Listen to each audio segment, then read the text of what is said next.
Is this working? Okay, beautiful. Good afternoon, everyone. Thanks for attending once again.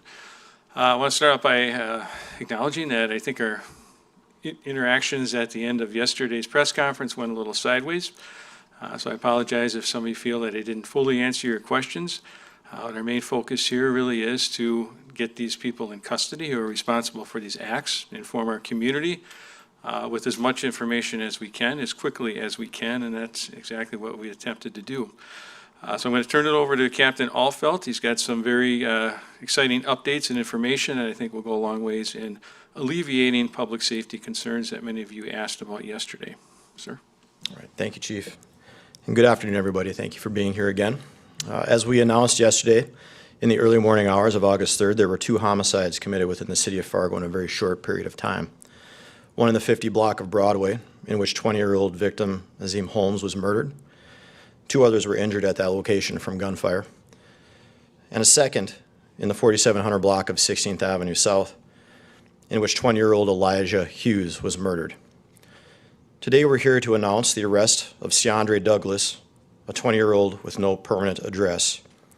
Yesterday evening, Douglas was located in Jamestown, North Dakota. After a brief foot chase, he was arrested for 2 open warrants, one for felony-level reckless endangerment and one for felony-level aggravated assault.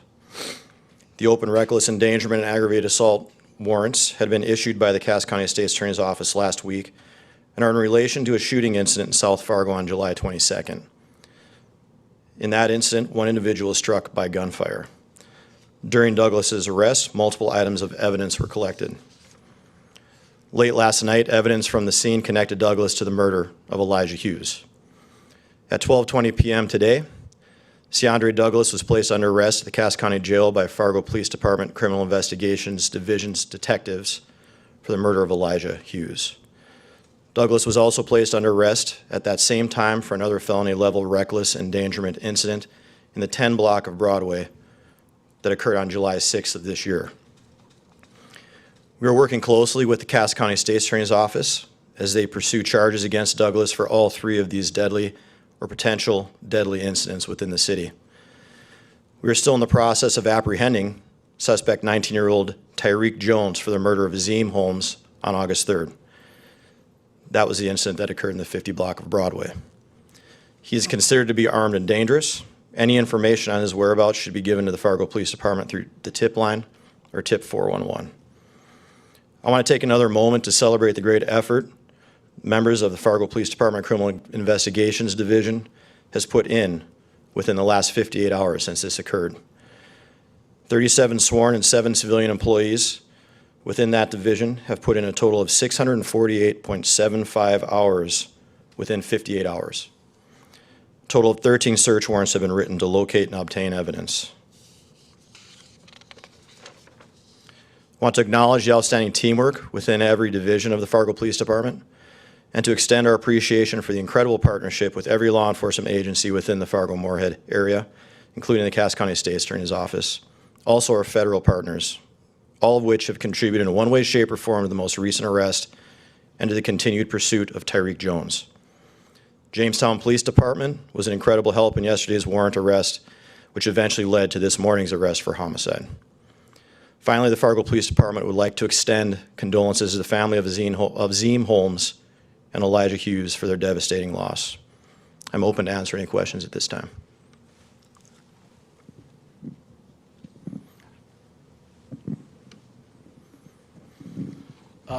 Couple questions here. Some of them are just standard to make sure I understand things. So Kenji Moses, what was his involvement on Saturday night before he was detained? Right, so what we talked about yesterday was Kenji Moses was seen on the scene with a pistol. He then ran into a vehicle which fled from law enforcement. He fled on foot after a brief pursuit and was later arrested for a probation violation charges. His actual involvement in that incident is still under investigation. Okay, I just want to make sure I understood all of that. And he was apprehended in that Island Park area or an apartment there? He was apprehended away from that area. Okay. So my next question, and this is why I wanted to clarify that. So Kenji Moses is the brother of Caleb Moses, who was the victim of a homicide in North Fargo. There was the incident in jail. Is that where some of the people involved in that were, including the shooter, were assaulted. Is that being looked at as this potential for this feud going on, what led up to this weekend? Again, we're looking at all kinds of different angles as to where this feud might have started. Not willing to answer that question at this time until we can investigate more further. Just was wondering if there's any update on the condition of the other two shooting victims? One victim is still in critical condition, hospitalized. The other was treated and released. Just want to get some clarification on Douglas. So there was 2 other incidents he was involved in back in July. Was he arrested around during that time, or was he on the loose since you guys apprehended him in Jamestown? Both incidents in July. The one which we arrested him for occurred on July 22nd. That's where the 2 open warrants had been issued last week. We were not able to tie him to the July 6th case until we retrieved evidence yesterday and were able to tie those cases together. Chief, Captain Bobby Fallett, Valley News Live. Just wondering if you can give an update on the status of Tyreek Jones. We saw that on, the court records. There was a warrant out for his arrest. He was facing about 5 charges. There is nothing on there now on the criminal records. Are you able to provide any update, speaking with the Cass County, the Attorney's Office, why those charges have been possibly removed? Do we know where he might be at this time? I'm not sure what you're referencing in terms of charges being removed, but they did issue a warrant for him for murder, and that's in the system. So I'm not sure about. It's no longer there in the system. Sorry. It's no longer there in the system today, so we don't, speaking with the Attorney's Office, is there any reason why that has been removed? It's not removed from the NCIC system. He's still actively warranted and being sought, so I'm not sure what the issue is on the state side, but rest assured that that warrant is active. We have federal partners involved in assisting with locating him, and I think we're pretty confident that we'll get him in custody in the near future. We will double check just to make sure that there's something that isn't that has been mistakenly removed. But as of an hour ago, he's still actively being searched for. He has an active warrant. He's actively being searched for right now. Just a couple questions. Can you say what led officers to Jamestown? Was it a tip or detective work? What led to the arrest of Mr. Douglas last night? Well, there were many things happening yesterday and even into today looking for Tyreek Jones that are all part of a current active investigation, but I can assure you that there's some great teamwork going on and some great detective work and police work going on. Have you received any tips about Mr. Jones? Obviously, I realize you haven't apprehended him. Have you been receiving tips and they just haven't panned out, or does he seem to be a step ahead of you? Again, part of that active investigation, not willing to disclose at this time.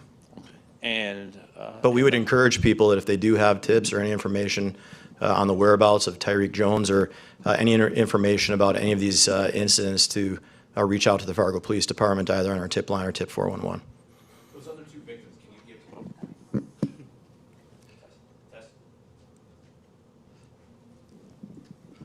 give those other 2 victims, can you give a gender, and have you been able to determine yet if they were innocent bystanders or if they were targeted?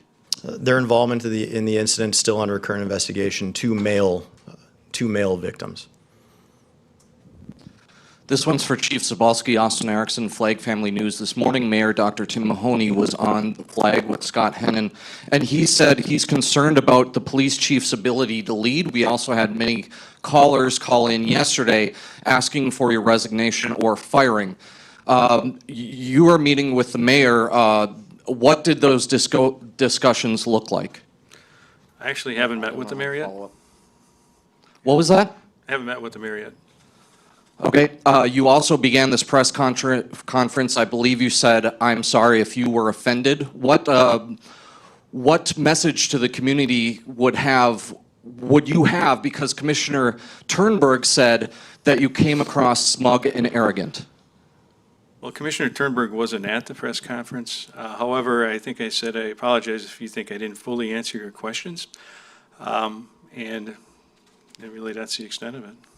So we have to maintain relationships, obviously, but again, our focus is highlighting the work of the department, getting this information out to the community, getting these people in custody, and keeping everyone informed. Chief Sapolsky, this question's for you. You know, obviously you just apologized at the beginning of this presser. Sure. Do you apologize at all for the amount of time that it took to do the first presser, for the amount of time that it took to get this initial information released to the public? Well, I think we always try to be timely in public information. We talked with our team. I was in contact with them throughout the day. Also got the call at 2 in the morning when all of these things happened and was actively involved. We have discussions about whether or not we're going to do press releases, and the concern is always not pushing out investigative information that would compromise the investigation. So everyone from that perspective agreed we would do something on Monday as we had more information to push out. We did push a couple pieces out with the mayor as well, again, letting folks know what we're doing and that trying to alleviate some of that fear. But I heard the mayor last night talk about a policy he wants to implement to put information out sooner. You know, we're happy to work within that policy if that helps people feel, you know, safe.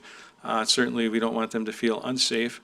But if at any point there was a concern to any particular area of the community, we would absolutely issue those alerts. After incidents like this happen, as you can imagine, as we described, all of these suspects fled in who knows what direction. And so there isn't any specific area of town that we could say where they are and could put something out specifically to the public. Because on the other side of that coin, you know, issuing a general, everyone should be somehow concerned. It's not like an active shooter running around, but certainly something bad has happened. We don't think would be the appropriate response either. So it's kind of a trying to balance that piece and get that information out. But certainly we can put information out sooner to the public and assure them on their safety to the best we can. I mean, again, we had no idea where these people were either. And if you look at Mr. Douglas, made it all the way out to Jamestown, right, within the day. Sorry, guys, I just got, Chief, you just said that you were aware of this incident at 2 a.m., but Sunday, you had the day off. Yeah, I was out of town though. I wasn't not physically here. So I was on phone with them all day and through the evening, helping manage the resources, making sure everything was going well. So I talked to Captain Alfeld many times throughout the day.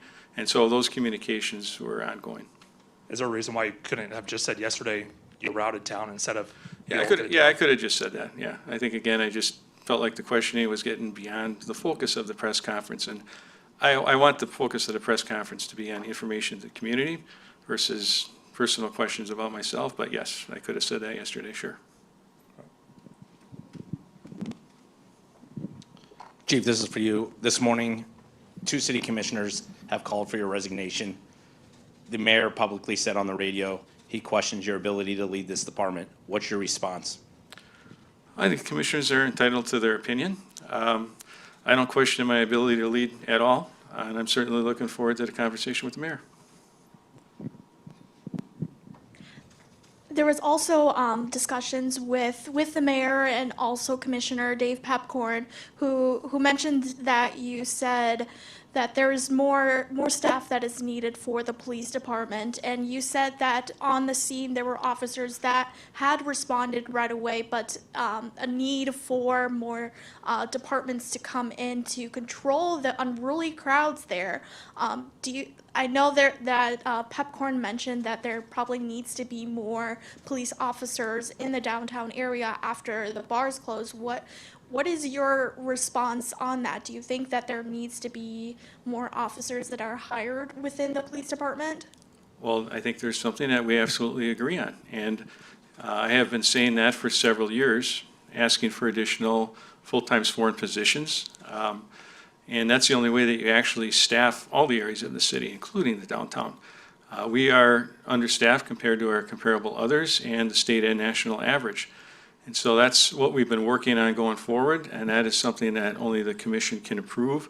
They have to look at the budget and approve what they think they can afford. But I think absolutely our staffing of full-time sworn individuals is well below where we should be. We're excited that going into next year, we're going to at least add 9 positions from the public safety sales tax. But that's really about a third of what we need to be, what I would say, even up to snuff in a more manageable fashion. So we're going to keep working on that going forward in future budgets. What do you think is a compatible, like, full staff? What is? Well, our goal, and you can, and again, I would refer you to our strategic plan. It's on our website. Our goal has been, for the past several years, to reach a percentage of officer per thousand to 1.6 per thousand. And the national state average is 2.0 per thousand. West Fargo's 2.0 per thousand. And so when you have a more robust staff, that affords a lot more not only proactive time and engagement time, but it affords work-life balance for the staff. We can increase the shift staffing. We can have more directed patrols, and people aren't fatigued coming in on their off day. To the credit of our current staff, as I said yesterday, since like the second weekend in July, we have people volunteering 3 to 4 to crack every Friday and Saturday night. They're coming in at that time, like 11 o'clock, and working 4 hours of overtime, patrolling downtown on foot. We've got a real-time crime center, which Captain Alfeld is also staffed on overtime as much as possible, so that we've got that presence in there. All of that's paid off very big, and all of these things, of course, we can't prevent every incident from happening, but we were right there, and we were right on it, and chasing one of the guys. And so, again, I think just from an overall staffing perspective, yes, we need to continue to add. You mentioned that it was your day off and you were out of town on Sunday when these shootings happened. Where were you? I was in Florida, What were you doing in Florida? personal business. You have a home there? No, I don't, sir. I kind of maybe want to have you address just like the public perception of the whole thing. I mean, Commissioner Pepcorn likes to say, nobody wants to go downtown anymore because it's just crazy down there, and nobody but I feel like that's not fair to say, because plenty of people are downtown enjoying themselves on the bars and the unruliness that happens when the bars close. Is it fair for you to say Fargo is safe, but also I need more police officers? I mean, there's kind of like just these two dichotomies that are happening on both of your parts. Right, so fair question, and it is fair to say Fargo's safe, and I need more cops. And the reason is, and the logic is, the cops that we have are working a lot of hours. And if you look at our overtime statistics and our overall ability to staff shifts, we need more people across the board at all levels of the organization. From top to bottom, we don't have enough people in our organization to be on the street, to supervise, to manage, et cetera. And so while we are safe, my comments have always been, in a lot of budget discussions, is we're fortunate that we're this safe and that our folks are coming in at 3 in the morning and doing this job and are out there every day on their shift doing this job, but that is not sustainable. And so that's my message of alarm going forward, is that we need to build our staff up, because down the road, we're not going to be able to cut it with the staff that we have. People are going to burn out. The generations that we're hiring now, the Z generation, they are not, while they are committed, at some juncture, they don't want to work all the time either, and they enjoy their off time. And so if we can't accommodate that, that's going to be a bad combination in the future. So we're very fortunate to be where we're at, but we need to keep building. Chief, quick question for you. I know you've talked about you're out of town, and I don't think anybody's debating, like, you're allowed to go on vacation or not. But I think what people want to know is, even if you're out of town and something like a major event like this happens, could someone else go out there and speak? Sure. Because I know when other events happen across the country, maybe the chief might not be there, but there's someone there just to even address it even a few hours after. What do you say to Yeah, that? no, absolutely. And that's, we have a chain of command for that reason. Our discussions really along the lines of investigation, whether or not we want to put a press conference, what do we have to provide, to the community from that perspective. But yes, someone else could do that press conference, so that's really not the issue.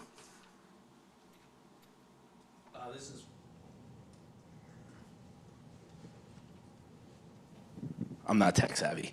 This is for you, Captain Alfeld. Yeah. We're familiar with the one incident. Just refresh our minds, what was the July 6th incident on the block on Broadway that you referenced? Well, again, still under current investigation, but a basic of it is that there were shots fired into a vehicle in that block.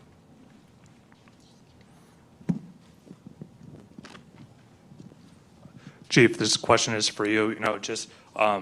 talking about yesterday, you kind of said that things maybe got at the end a little bit, carried away in a sense, but, two families are grieving, two people are dead, and again, the attention turned to the lack of what you kind of had to say and how you said and what the way that you just said it. What is your message to the victims' families at this time? Sure, and actually, I started out with yesterday, if you recall, giving condolences to the families of both of them, and certainly they're in our thoughts and prayers, and that's why we're working so hard to bring these people in and get justice for them. So we did highlight that yesterday, certainly happy to reiterate that today.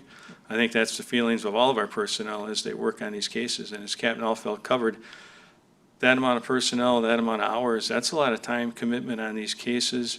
This isn't a normal event for our city, but again, I really have to compliment the teamwork, the high-performing teamwork of our department members. When something like this happened, they responded expertly.